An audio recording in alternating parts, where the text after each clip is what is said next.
Assalamualaikum warahmatullahi wabarakatuh.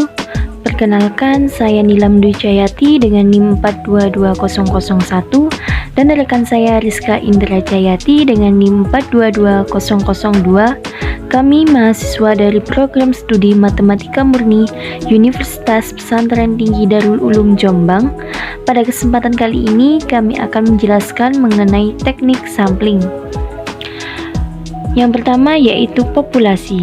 Populasi adalah kumpulan semua individu atau objek yang mempunyai karakteristik tertentu yang akan dihitung atau diukur dalam penelitian.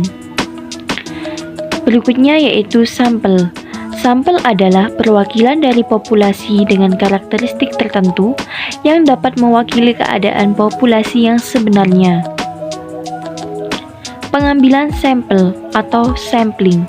Teknik pengambilan sampel atau teknik sampling adalah cara untuk menentukan sampel yang mana jumlahnya sesuai dengan ukuran sampel yang akan dijadikan sumber data sebenarnya, dengan memperhatikan sifat-sifat dan penyebaran populasi, agar diperoleh sampel yang representatif. Berikutnya yaitu ada jenis-jenis teknik sampling. Yang pertama ada sampling random, yang berfungsi agar semua anggota populasi mempunyai kesempatan yang sama untuk dipilih. Sampling ini untuk penelitian deskriptif dan analitik. Berikutnya yaitu sampling non-random, hanya untuk penelitian yang bersifat deskriptif. Macam-macam cara pengambilan sampel random. Yang pertama yaitu simple random sampling, kedua systematic random sampling, ketiga stratified random sampling, keempat cluster random sampling, dan yang terakhir yaitu multi-stage random sampling. Yang pertama, simple random sampling adalah teknik yang dipakai dalam pengambilan sampel secara acak yang berasal dari anggota populasi yang ada, dan teknik pengambilan sampelnya dilakukan secara sederhana.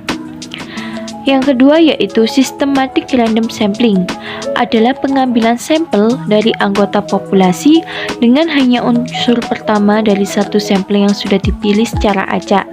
Setelah itu, unsur-unsur berikutnya dipilih secara sistematis berdasarkan pada pola tertentu. Yang ketiga yaitu ada stratified random sampling, adalah pengambilan sampel yang biasa dipakai dalam suatu populasi secara berlapis-lapis atau bertingkat. Teknik pengambilan ini dipakai pada populasi yang memiliki unsur anggota yang sifatnya tidak berstrata. Yang keempat ada cluster random sampling, adalah teknik pengambilan sampel dengan menggunakan populasi yang tidak berasal dari seorang individu, namun kelompok suatu individu atau cluster, dan teknik ini cocok untuk mempelajari populasi dalam jumlah yang banyak. Yang kelima ada multi-stage random sampling, adalah suatu teknik pengambilan sampel yang memakai beberapa teknik simple random sampling secara bersamaan dengan cara yang efektif dan efisien saat sedang melakukan penelitian. Baik, di sini saya akan menjelaskan tentang macam-macam cara pengambilan sampling non-random. Quota sampling, accidental sampling, expert sampling, dan purposive sampling. Di mana quota sampling adalah pengambilan besar sampel yang ditentukan peneliti. Accidental sampling, pengambilan sampel yang ada saat penelitian. Dan expert sampling, yaitu pengambilan sampel berdasarkan saran ahli. Yang terakhir purposive sampling, yaitu pengambilan sampel dengan pertimbangan. Manfaat pengambilan sampling yaitu menghemat biaya penelitian, menghemat waktu untuk penelitian, dapat menghasilkan data yang lebih akurat, dan memperluas ruang lingkup penelitian. Dan ada penentuan besarnya sampel. Penetapan jumlah sampel tergantung pada 1.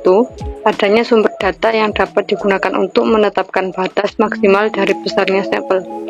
2. Kebutuhan dari rencana analisis yang menentukan batas minimal dari besarnya sampel, yaitu A. Angka perkiraan dari proporsi yang mau diukur, atau misal penelitian penyakit jantung koroner ditetapkan 50%. B. Tetapkan tingkat kepercayaan, misal 5% atau 1%. C. Tetapkan derajat kepercayaan atau confidence level, misal 95% atau 99%. Ini ada rumus besar sampel. Rumus yang dipakai C sama dengan Z kali akar P kali N per N kali akar N besar min N kecil per N besar min N kecil N besar min 1, dimana D sama dengan penyimpangan terhadap populasi atau derajat ketepatan yang diinginkan, biasanya 0,05 atau 0,001 Z, yaitu D normal biasanya 1,95 atau 2,0. P yaitu proporsi biasanya 0,05. Q yaitu 1 min P, N besar besarnya populasi dan N kecil besarnya sampel. Ini ada contoh soal. Penelitian tentang status gizi anak balita di Kelurahan X dengan jumlah populasi 923.000, di mana kasus gizi pada populasi tersebut tidak diketahui. Berapa jumlah sampel yang harus diambil apabila menghendaki derajat kemaknaan 95% dan dengan estimasi penyimpangan 0,05%? Jawab, D sama dengan Z besar kali akar P kali Q per N dikali akar N besar min N kecil per N besar min 1, dimana D 0,05 sama dengan 1,9 dikali akar 0,5 dikali 0,5 per N kecil dikali 92.300 dikurangi N kecil per 923.000 min 1. N sama dengan 480 dibulatkan menjadi 500. Sekian dari kami, terima kasih. Assalamualaikum warahmatullahi wabarakatuh.